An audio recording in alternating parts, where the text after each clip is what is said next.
अस्सलाम वालेकुम students, my name is Mohammad Ashif Tariq. तो आज हम लोग स्टूडेंट्स मैकेनिज्म ऑफ रेस्पिरेशन को डिस्कस करते हैं, चैप्टर नंबर 7 क्लास 9 के बायोलॉजी बुक का। तो लास्ट टाइम हम लोगों ने उसके बारे में फर्मेंटेशन वगैरह के बारे में पढ़ा था, एरोबिक रेस्पिरेशन के बारे में पढ़ा था। अब रेस्पिरेशन का मैकेनिज्म क्या, रेस्पिरेशन होती कैसे है, उसके बारे में पढ़ते हैं। तो अब इस आज के टॉपिक में हमने जो डिस्कस करने steps of mechanism of respiration, कि रेस्पिरेशन को चलाने के लिए कौन कौन से स्टेप्स होते हैं। तो पहले नंबर पे glycolysis, Krebs cycle and electron transport, जो हम इन तीनों को आज 1 बाय 1 डिस्कस करेंगे।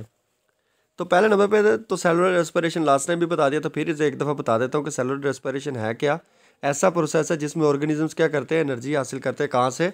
कार्बोहाइड्रेट्स। कार्बोहाइड्रेट कौन सा मोस्ट इंपॉर्टेंट कार्बोहाइड्रेट जो प्लांट्स रिलीज करते हैं, डैट इज ग्लूकोज। तो ग्लूकोज से क्या होता है, वो एनर्जी हासिल करते हैं। तो basically glucose is the carbohydrate. तो कार्बोहाइड्रेट से ऐसा प्रोसेस है जिसमें ऑर्गेनिजम्स क्या करते हैं, अपनी एनर्जी को ग्लूकोज को यूज़ करते हैं और उससे एनर्जी लेते हैं। तो ये सेलुलर रेस्पिरेशन कहलाता है। उसके बाद इसमें एटीपी, और एनर्जी कौन सी फॉर्म में लेते हैं, एनर्जी लेते हैं एटीपी की फॉर्म में। तो ATP is the cellular energy currency, कि सेल की मेन एनर्जी करेंसी कौन सी है, एटीपी है। तो यहाँ पे लीव का स्ट्रक्चर दिखाने का मकसद ये है, क्योंकि प्लांट्स की जब बात करेंगे तो प्लांट्स में सारा काम लीव के अंदर ही होगा, क्योंकि ग्लूकोज बनती कहाँ पर है, लीव में बनती है। मैकेनिज्म ऑफ रेस्पिरेशन हमारे पास आ जाता है। अब मैकेनिज्म ऑफ रेस्पिरेशन के बारे में ये कहा जाता है कि वैसे तो ये एक कम्प्लेक्स सीरीज ऑफ रिएक्शन है और कॉन्टीन्यूस प्रोसेस है, चलता रहता है, इसके अंदर कोई स्टेजेस नहीं। लेकिन अपनी आसानी के लिए हमने क्या किया कि जो रेस्पिरेशन का प्रोसेस है इसको हमने 3 मेन स्टेजेस में डिस्कस स्टेप्स में डिवाइड कर दिया। पहला glycolysis, second Krebs cycle and third is the electron transport chain. Now first we discussed about the glycolysis. तो ग्लाइकोलाइसिस का वर्ड अगर देखा जाए तो ग्लाइको मीन ग्लूकोज और लाइसिस मीन ब्रेक डाउन, यानी कि स्प्लिटिंग। लाइसिस कहते हैं स्प्लिटिंग को और ग्लाइको कहते हैं ग्लूकोज को। तो ग्लूकोज के मॉलिक्यूल को तोड़ना यानी कि ग्लूकोज की स्प्लिटिंग करना, वो क्या कहलाएगा, ग्लाइकोलाइसिस कहलाएगा। अब इस प्रोसेस में होता क्या है कि एक मॉलिक्यूल जो ग्लूकोज का है वो ब्रेक डाउन हो जाता है 2 मॉलिक्यूल्स ऑफ पायरुविक एसिड, यानी कि 6 कार्बन कंपाउंड टूट जाता है 2-3 कार्बन कंपाउंड्स में। जैसे आपको यहाँ पे भी नज़र आ रहा है कि ग्लूकोज का मॉलिक्यूल था, तो ग्लूकोज का मॉलिक्यूल टूटा और टूट के उसने पायरुविक एसिड का मॉलिक्यूल क्या कर दिया, सिंथेसाइज कर दिया, यानी कि 3 कार्बन कंपाउंड बना दिया। 3 कार्बन यानी कि पूरे ग्लाइकोलाइसिस चलेगी यहाँ ऊपर से ग्लूकोज के ज़रिए। तो ग्लूकोज क्या करेगी, ग्लूकोज आगे तोड़ देगी ये पायरुविक एसिड एक और एक ये पायरुविक एसिड हमारे पास, तो 3 कार्बन कंपाउंड हमारे पास बन जाएगा किसका, पायरुविक एसिड का। 2 मॉलिक्यूल्स ऑफ पायरुविक एसिड यानी कि 3 कार्बन कंपाउंड। और ये जितने का जितना ग्लाइकोलाइसिस प्रोसेस है सारा चलता है साइटोप्लाज्म के अंदर, यानी कि जो सेल का फ्लूइड है, सेल का लिक्विड मटेरियल है, उसके अंदर सारा फोटोज है, ये ग्लाइकोलाइसिस का प्रोसेस क्या होगा, परफॉर्म होगा। अब उसके अंदर एक चीज़ ये याद रखनी है, क्योंकि ग्लाइकोलाइसिस का प्रोसेस हो तो इसमें कहीं पे भी आपको ऑक्सीजन नज़र नहीं आ रही, ऑक्सीजन कहीं पर भी इन्वॉल्व नहीं है। तो ऑक्सीजन ना होने की वजह से ये दोनों तरह की रेस्पिरेशन में, यानी कि एरोबिक रेस्पिरेशन और एनएरोबिक रेस्पिरेशन दोनों में चलेगा ग्लाइकोलाइसिस का प्रोसेस। तो अकर्स इन बोथ रेस्पिरेशन। और इसमें क्या होगा कि 4 एटीपी के मॉलिक्यूल और 2 NADPH के मॉलिक्यूल क्या होंगे, प्रोड्यूस होंगे, यानी कि एक ये और एक ये NADH और 2 ATP के मॉलिक्यूल। तो यहाँ पर ATP आना था 2 ATP और यहाँ पर भी 2 ATP के मॉलिक्यूल क्या होंगे, प्रोड्यूस होंगे। तो ये हमारे पास क्या है, रेस्पिरेशन का प्रोसेस है, ग्लाइकोलाइसिस का प्रोसेस है, जिसमें ग्लूकोज का मॉलिक्यूल फर्स्ट ऑफ ऑल क्या होगा, टूटेगा 3 कार्बन कंपाउंड यानी कि 2 पायरुविक एसिड मॉलिक्यूल में। नेक्स्ट हमारे पास आ जाता है क्रेब्स साइकिल। अब ग्लाइकोलाइसिस तो जितनी थी वो चल रही थी साइटोप्लाज्म के अंदर। अब साइटोप्लाज्म से वो सारे का सारा प्रोसेस सेंटर हो जाएगा माइटोकॉन्ड्रिया के अंदर। और ये बात याद रखनी है कि ग्लाइकोलाइसिस जब हो रही होती है तो ग्लाइकोलाइसिस से क्रेब्स साइकिल में एंटर होते वक्त क्या करेगा, तो जो पायरुविक एसिड है वो चेंज हो जाएगा 2 कार्बन कंपाउंड यानी कि एसिटाइल कोएंजाइम ए में। यानी कि क्रेब्स साइकिल में एंटर होने से पहले जो हमारा किसका मॉलिक्यूल है, पायरुविक एसिड का मॉलिक्यूल, वो कन्वर्ट हो जाएगा एसिटाइल कोएंजाइम ए में। तो ये जितना भी प्रोसेस है ये देने वाला क्रेब्स साइकिल को वो थे हैंसबर्ग नाम था साइंटिस्ट का, हैंस क्रेब, जिसने हमें क्रेब्स साइकिल के बारे में बताया था। और क्रेब्स साइकिल को हम सिट्रिक एसिड साइकिल का भी नाम देते हैं।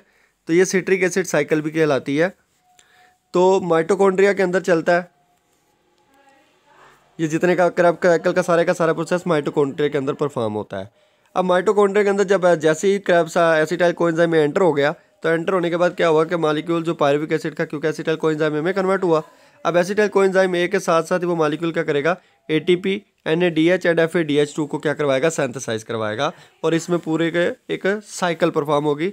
जैसे ये डायग्राम में आपको नज़र आ रहा है कि पहले नंबर पे साइटोप्लाज्म के अंदर था पायरुवेट यानी कि पायरुविक एसिड, वो कन्वर्ट हुआ एसिटाइल कोएंजाइम ए में माइटोकॉन्ड्रिया के अंदर कन्वर्ट होते हैं और उसने साथ में क्या चीज़ प्रोड्यूस करवाई, NADH प्रोड्यूस करवाया।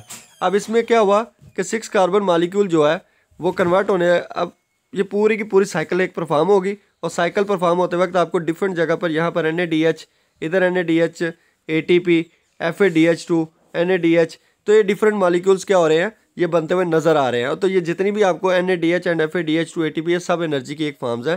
तो इस क्रैब साइकिल के अंदर हमें एनर्जी प्रोड्यूस होते नज़र आती है। जैसे यहाँ पर आपको कितने ATP NADH प्रोड्यूस हो रहे हैं, 1 2 3, तो 3 है, 4 NADH प्रोड्यूस हुए और एक NADH जो है वो 3 हमारे पास ATP बना के देता है और एक FADH जो है वो हमारे पास 2 ATP प्रोड्यूस करवाता है।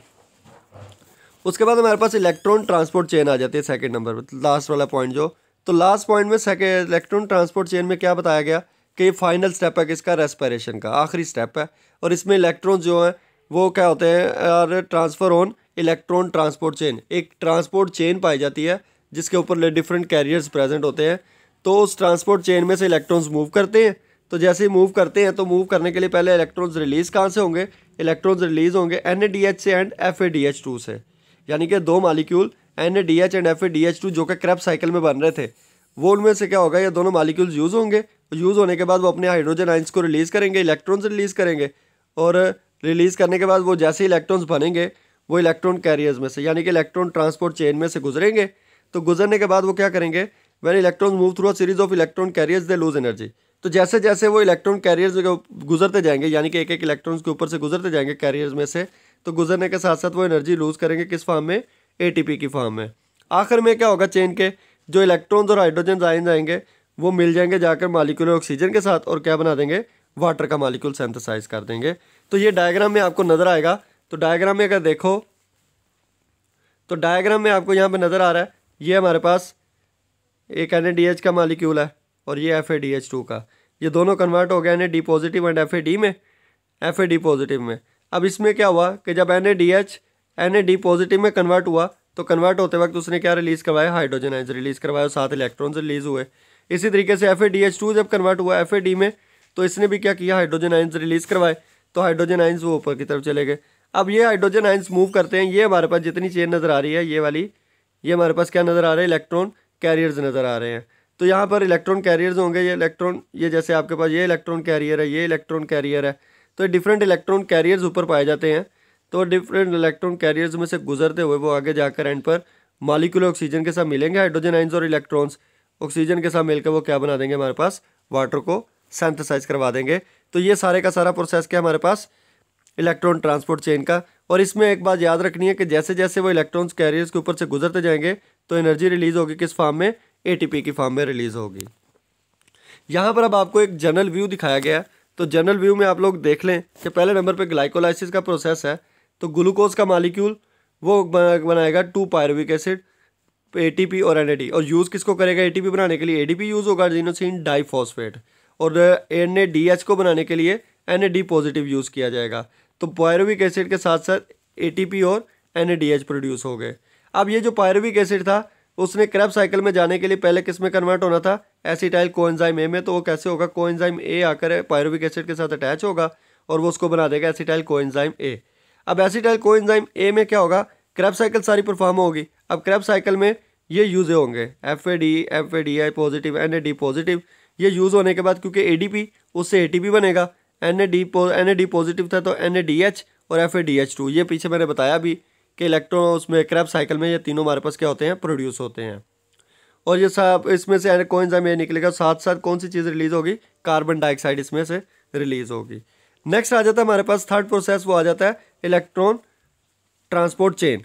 अब इलेक्ट्रॉन ट्रांसपोर्ट चेन में क्या होगा कि क्रैब साइकिल के अंदर ये जो 2 NAD पॉजिटिव और FADH2 बने थे वो यूज़ होंगे, वो अपने हाइड्रोजन आइंस और इलेक्ट्रॉन्स को रिलीज़ करेंगे। रिलीज़ करने के बाद आखिर में जाकर वो मॉलिक्यूल ऑक्सीजन के साथ मिलकर वाटर को सिंथेसाइज करेंगे। और साथ साथ क्योंकि NADH FADH जैसे जैसे इलेक्ट्रॉन मूव करते जाएंगे इलेक्ट्रॉन कैरियर्स में से तो एक तो एटीपी प्रोड्यूस होगी लाजमी। और जब यहाँ से हाइड्रोजन आइंस और इलेक्ट्रॉन्स रिलीज हो गए तो सीधी सी बात है यहाँ से भी हाइड्रोजन आइन खत्म, इधर से भी हाइड्रोजन आइन खत्म, तो यहाँ पर हमारे पास Na- पॉजिटिव और Fa- पॉजिटिव हमारे पास सिंथेसाइज हो जाएगा।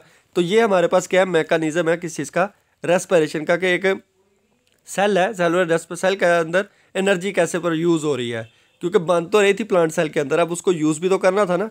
तो वो यूज़ करने के लिए वो 3 प्रोसेसेस के जरिए से, glycolysis, Krebs cycle and electron transport chain के जरिए से अपने जो एनर्जी है उसको क्या करवाएंगे, यूज़ करेंगे। तो ये हमारे पास क्या है, रेस्पिरेशन। थैंक यू स्टूडेंट्स, अल्लाह हाफिज़।